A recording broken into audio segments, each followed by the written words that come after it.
Welcome back to Lost Channel. My name is Anthony McWilliams. I'm an attorney in the Southern District of California here in San Diego.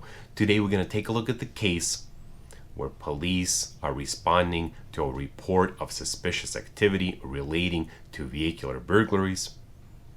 They detain an individual who had apparently no connection to the report, but then they find out that this individual is on parole and they decide to search him. And we'll see whether that search is in violation of the Fourth Amendment or whether they were allowed to do it even though that initial detention might have been illegal. Before we go on, I want to thank you for watching me on YouTube and subscribing. If you're listening to this podcast on Audible or Spotify, please give it a 5-star review rating. And finally, if you want to support this channel, go on my website at lostash.com and check out some of my merch, including the Do Not Arrest This Person t-shirt. Thanks for watching. Quick message from Lostash. Are you charged with a crime? Or do you want to know your rights if stopped by police? Watch California attorney Anton Vieltsin discuss legal cases from the Supreme Court, Ninth Circuit, and California state courts on the Lostash YouTube page. Anton has handled hundreds of federal and state criminal cases, has an in-depth knowledge of the law, and has the best mustache ever. Subscribe to the Lostash YouTube page. That's LAWSTACHE. Today we're discussing a California Supreme Court case, the People versus McWilliams.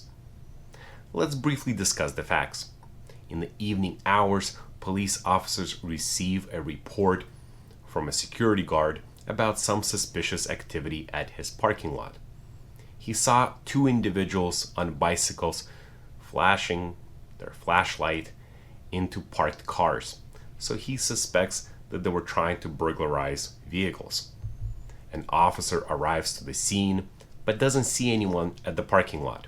He walks over to an adjacent parking lot where he sees Mr. McWilliams sitting in his vehicle leaning back. He doesn't have a flashlight in sight, and of course there were no bicycles. Nevertheless, the officer asks Mr. McWilliams to get out of the car and show his identification. So this is the initial detention. Mr. McWilliams complies, and the officer does a records/background check on Mr. McWilliams. Turns out that Mr. McWilliams was on parole. With that information in hand, the officer conducts a search of Mr. McWilliams and his vehicle and finds narcotics, a firearm, and additional drug paraphernalia. Mr. McWilliams argues that that evidence cannot be used against him in the court of law because it was found in violation of the Fourth Amendment. But the government relies on what's called attenuation doctrine. Before we go on, let's focus on the basics. The Fourth Amendment provides that you have a right against unreasonable searches and seizures. And of course, the way we enforce this right is with what's called exclusionary rule, meaning that evidence found in violation of the Fourth Amendment cannot be used against you in court during trial. But there's also a doctrine of what's called attenuation, which means evidence is admissible when the connection between the unconstitutional police conduct and the evidence is remote or has been interrupted by some intervening circumstance, so that the interest protected by the constitutional guarantee that has been violated would not be served by suppression of the evidence obtained.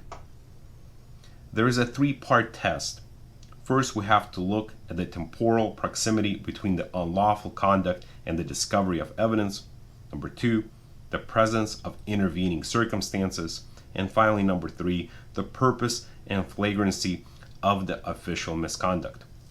All parties now agree that the officer violated the Fourth Amendment when he ordered Mr. McWilliams out of the vehicle and detained him without any basis or reasonable suspicion that Mr. McWilliams committed any sort of crime. Now, there are 2 Supreme Court cases that are relevant here. Brendlin and Strieff were similar in the fact that the initial detention was illegal, but later the officers found that there was a warrant outstanding for an arrest of those individuals. The Supreme Court held that even though that initial detention was illegal, the warrant commanded the officers to arrest the individual and thus search that person. Here we have something slightly different. In this case, we don't have a warrant, we have a parole. And parole and supervised release are different in the fact that they don't command the arresting officer to conduct a search. Parole only tells the officer that he could do it. And so here the question is, does the attenuation doctrine apply?